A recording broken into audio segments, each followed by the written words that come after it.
দর্শক এই মুহূর্তে জানবো নিত্য প্রয়োজনীয় পণ্যের বাজার দর। রাজধানীর কাউরান বাজারে আছেন আমাদের সহকর্মী আবু সাইদ অপু। আমরা তার কাছ থেকে জানবো জিনিসপত্রের দাম।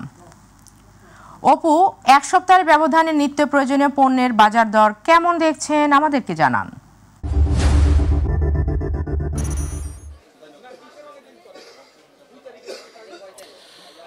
শারমিন, আপনাকে ধন্যবাদ। আপনার মাধ্যমে আমি দর্শকদেরকে জানাতে চাই, যেহেতু শীতকালীন মৌসুম, এর ফলে কিন্তু যে শীতকালীন যে সবজিগুলো রয়েছে, যেগুলোর দাম বিগত দিনে খুব চড়া মূল্যে ছিল, সেগুলো কিন্তু একদম যারা ক্রেতা সাধারণ রয়েছেন, নগরবাসী রয়েছেন, তাদের একদম নাগালের মধ্যে চলে এসেছেন, যার ফলে তাদের মধ্যে একটা স্বস্তির ভাব আমরা দেখতে পেরেছি এবং তাদের সাথে কথা বলে আমরা এটা জানতে পেরেছি।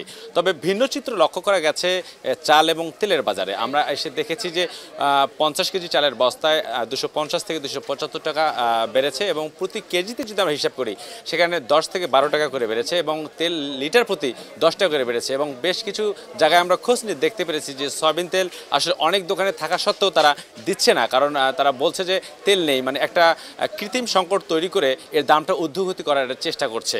অর্থাৎ এখানে যারা মানে কেনাকাটা করতে আসছেন চাল এবং তেল, তাদের মধ্যে একটাই কথা, যেহেতু শীতকালীন সবজির বাজার নিয়ন্ত্রণে এসেছে, সেহেতু আসলে চালের বাজার এবং তেলের বাজার এই দুটোকে যদি আসলে নিয়ন্ত্রণ করা যায়, তাহলে কিন্তু আসলে যে নগরবাসীর যে দীর্ঘদিনের দাবি সেটি যেমন একদিকে পূর্ণ হবে, তেমনি যে 24-এর যে পট পরিবর্তনের পরে বাজার নিয়ন্ত্রণের ব্যবস্থা জড়ালো দাবিটি, সেই দাবিটি আরও প্রতিস্থাপিত হবে, এমনটি মনে করছেন মানে ক্রেতা সাধারণরা। তো কারণ বাজার থেকে শারমিন, এটাই ছিল আমার কাছে সর্বশেষ খবর। শারমিন।